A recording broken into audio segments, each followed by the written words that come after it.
Bonjour à toi, aujourd'hui je vais analyser deux vidéos virales sous tes yeux pour t'expliquer et te faire comprendre pourquoi est-ce qu'elles marchent réellement. L'objectif c'est pas de te dire fais pareil et tu feras des vues, mais réellement de décortiquer les vidéos pour que tu comprennes pourquoi son contenu a bien fonctionné. J'ai sélectionné deux vidéos, l'une d'elles a fait 54 millions de vues sur TikTok et l'autre 225 millions de vues sur Instagram. Je vais les analyser de A à Z, de l'introduction jusqu'à la conclusion en passant par le corps de la vidéo et je vais t'expliquer concrètement ce qui capte l'attention, retient les gens sur la vidéo et fait en sorte que les viewers regardent la vidéo du début jusqu'à la fin. Mais avant ça, si je te dis toutes ces informations, c'est pas du hasard, c'est que je m'appelle Daniel Varela, ça fait 2 ans que je me développe activement sur les réseaux sociaux en postant plus d'une vidéo par jour sur 5 plateformes différentes. L'année dernière sur TikTok, j'ai accumulé plus de 80 millions de vues et aujourd'hui, je poste près de 420 vidéos chaque mois qui me permettent aujourd'hui de générer 20 millions de vues par mois de manière consistante sur toutes ces plateformes. Donc ce que je m'apprête à te montrer aujourd'hui, ça découle réellement de 2 ans de travail acharné de ma part à faire des erreurs, échouer et à comprendre ce qui fonctionne réellement sur les réseaux sociaux. Et je t'invite à rester jusqu'à la fin de la vidéo parce que d'ici là, je vais te révéler le secret, le point commun entre ces deux vidéos qui ont fait qu'elles sont virales et également le point commun que partagent 90% de toutes les autres vidéos virales pour que tu puisses l'utiliser et l'implémenter dans ta création de contenu. La première vidéo qu'on va analyser, c'est la suivante. Guess the price I'll buy it for you. $5. Oh, you got it. No! Guess the price I'll buy it for you. $5. You got it. No! Guess the price I'll buy it for you. I swear, if I get this right, $4.50. You got Oh it. my god! Guess the price I'll buy it for you. $7. You got it. Why would you buy me baby clothes? I don't need this. Vous l'avez remarqué, cette vidéo elle est assez courte, mais pour autant ne vous fiez pas à ça, parce que chaque élément de cette vidéo a été calculé point par point pour qu'elle soit virale. Déjà dans l'introduction, on va discerner deux parties, le script et l'image. La première phrase qui est prononcée, c'est « Guess the price, I'll buy it for you ». Donc devine le prix et je te l'achète. En parallèle de ça, on a le texte à l'écran avec écrit 5 $. Ici, le texte et l'audio sont complémentaires. Quand on débarque sur la vidéo, on comprend immédiatement ce qui se passe. En plus de ça, avec l'image, si on inclut le lieu, le fait qu'il soit dans un magasin, quand le viewer arrive sur la vidéo, dès les 2-3 premières secondes, il comprend que la personne qui tient la caméra va montrer différents objets à la personne en face et qu'elle va devoir le deviner. Et ça, c'est très puissant. Parce que sur les réseaux sociaux, il faut vraiment limiter l'effort mental que doit faire le viewer. Quand il arrive sur la vidéo, il doit comprendre ce qui se passe immédiatement. Ensuite, on comprend que l'enjeu de la vidéo, c'est perdre ou gagner. La personne en face va gagner l'objet qui est montré, donc il y a un jeu. On veut voir le résultat, on va voir si elle va réussir à deviner le prix. Un autre point qui est intéressant, c'est que le chiffre, il est déjà mis à l'écran. La réponse nous est donnée. Donc là, on n'est réellement pas dans un jeu où justement il n'y a pas d'effort mental à fournir de notre part. On va juste constater si la personne en face arrive à trouver ça. Et ce qui est puissant, c'est que dans le corps de la vidéo et l'outro, j'ai combiné les deux parce qu'en soi, il n'y a pas réellement de conclusion à la vidéo. Mais en fait, la personne va réussir à tout trouver. Et ce qui est bien, c'est qu'elle va accentuer ses réactions. Sur les réseaux sociaux, il faut vraiment tout accentuer. Tu peux pas être mesuré.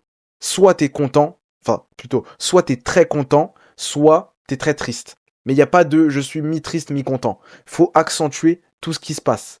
Il faut que le viewer, à travers l'écran, ressente tes émotions.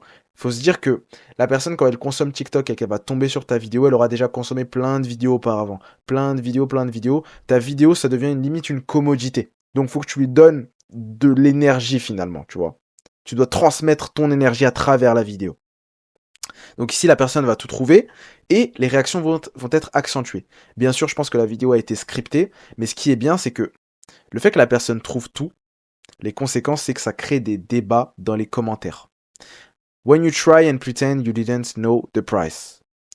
Him before this. Okay, just like play along and say $5. I'm not gonna actually buy it, but it's for TikTok. Ici, les gens pensent que ça a été scripté. Ça a probablement été scripté, mais c'est pas ça le plus important. Ce qui est important, c'est que les gens qui pensent que ça a été scripté l'écrivent, mettent des commentaires. Ça crée de l'interaction. Et au final, quand les autres personnes arrivent sur la vidéo, ça va créer des débats. Certaines personnes vont dire que ce n'est pas scripté, d'autres que oui. Ils vont discuter dans les commentaires. Et ces interactions, justement, elles vont permettre à la vidéo d'être virale. Pourquoi ? Parce qu'ils ont réussi à générer une controverse, un débat.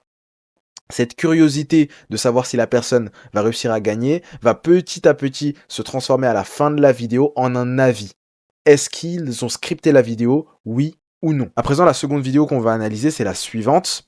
Elle a réalisé plus de 165,2 millions de vues sur TikTok, ce qui est juste colossal, et 225 millions de vues sur Instagram. Oh no! No, no, no!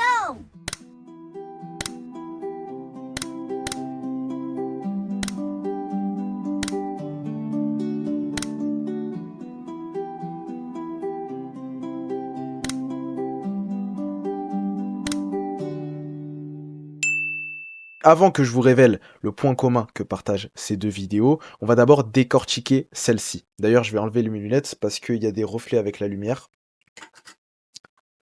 Dans l'introduction de la vidéo, on a un hook visuel, une accroche visuelle. Il n'y a pas de son. C'est-à-dire que la personne ne parle pas. Ce qui est dit n'est pas important puisque rien n'est dit. Il y a juste des musiques, des sortes de personnages qui crient. Ça, c'est pas si important que ça.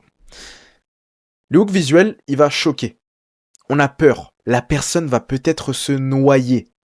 On a un sentiment de danger, d'inconfort qui va se créer, un potentiel incident qui va survenir en vidéo. On se demande même si on est autorisé à voir ce contenu, limite. Il y a un réel danger, la personne peut mourir en face. Et en plus de ça, c'est accentué avec la croix rouge sur l'écran, la personne qui bouge dans tous les sens, on comprend immédiatement qu'il y a un problème. Et je m'excuse parce que j'ai dit que la musique n'a pas d'importance, mais en réalité, dès les premières secondes de la vidéo, c'est une musique stressante, donc ça vient amplifier tout ça. Le corps de la vidéo, lui, on voit la personne nager doucement. C'est-à-dire qu'une fois qu'on a compris que c'était une vidéo, une vidéo qui est là pour nous apprendre quelque chose, qui est là pour nous éduquer sur la manière de nager, se sortir de cette situation, on voit la personne qui nage doucement. Le temps devient intensément long. On a une attente inconfortable qui va se créer. Est-ce qu'il va réussir à sortir de l'eau? Et ce qui est bien aussi, c'est que cette personne, de ce que j'ai compris, c'est un nageur. Et la durée pendant laquelle il arrive à retenir sa respiration est assez impressionnante pour le commun des mortels. La majorité des personnes qui voient cette vidéo, elles se disent, d'ici là, j'aurais déjà lâché. Donc, ce sentiment de danger, il est encore plus amplifié. Et ensuite, la musique, elle vient entrer en contraste avec le danger de la situation. Je vais vous repasser la vidéo pour que vous puissiez comprendre, mais le temps qui devient intensément long, plus une musique assez enfantine derrière, ça nous met dans un état d'entre-deux. On ne sait pas si on doit avoir peur ou si la situation est totalement contrôlée. Oh no! No, no, no!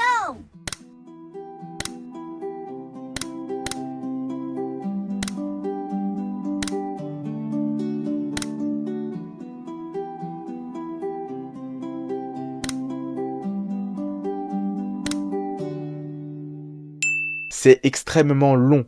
Et justement, ça va appuyer, ça va amplifier le sentiment de danger et d'inconfort de la personne qui voit la vidéo. Ensuite, dans l'outro de la vidéo, ici on voit la personne qui réussit. Donc le stress qu'on a accumulé durant toute la vidéo va redescendre. Donc c'est encore une fois, comme je l'avais dit dans la dernière vidéo, avec ce schéma-là, l'idée c'est que dans les vidéos, même si on a un hook qui est assez puissant, il faut que le résultat à la fin soit assez satisfaisant. Ici, le résultat, en l'occurrence, c'est lui qui survit. Et encore une fois, comme pour cette vidéo qu'on a vu analyser juste avant, ça va créer du débat en commentaire. Les gens vont exprimer les émotions qu'ils ont ressenties à travers cette vidéo. Parce que les gens, regardant la vidéo, ils ont ressenti quasiment tous la même chose. Regardez. I stopped breathing while watching. J'ai arrêté de respirer pendant que je regardais. Ici, ça a pris entre 5 et 7 jours pour remonter à la surface. Le temps est intensément long. Je pouvais pas rester calme quand je regardais ça. On a peur, un danger. Et justement, le secret que partagent ces deux vidéos, ce sont les émotions. Bon, je l'ai pas écrit, je sais pas pourquoi honnêtement. Je vais les réécrire juste ici. Émotion. Émotion. Ce sont les émotions qui sont ressenties à travers cette vidéo. Que ces vidéos arrivent à faire parvenir à un grand nombre de personnes. Elles vont tous engager émotionnellement beaucoup de viewers durant toute la vidéo. Et les deux points importants à retenir dans cette phrase, c'est beaucoup de viewers durant toute la vidéo. Donc réussir à vraiment construire un schéma, une structure claire dans ta vidéo pour que les gens maintiennent cette émotion durant tout le long. N'oubliez pas, les réseaux sociaux, ça reste de l'humain. Si vous voulez comprendre pourquoi une vidéo est devenue virale, vous avez juste à vous rendre dans les commentaires. Si dedans, vous voyez énormément de personnes qui disent qu'elles se sont senties mal en regardant la vidéo, c'est que la vidéo a fait en sorte que beaucoup de personnes se sentent mal, se sentent tristes durant toute la vidéo. C'est juste ça. Il n'y a pas de question d'algorithme qui est là pour nous empêcher de grossir. C'est de l'humain. Si ta vidéo engage les gens, engage beaucoup de personnes, elle sera montrée à beaucoup plus de personnes. Maintenant, je vais m'adresser aux entrepreneurs qui regardent cette vidéo. Si jamais vous voulez que j'apporte mon expertise dans le fait de vous aider à vous développer sur les réseaux sociaux et utiliser les réseaux non pas comme une vitrine, mais comme un réel moteur d'acquisition pour votre entreprise, envoyez-moi un message sur WhatsApp, je vous mets le lien en description. Abonne-toi à mon compte parce que je crée des vidéos comme ça tous les 3 jours pour t'aider à justement te développer sur les réseaux sociaux. Et si tu veux aller plus loin, abonne-toi à mon compte Instagram où je donne encore plus de valeur. Sur ce, on se retrouve dans une prochaine vidéo.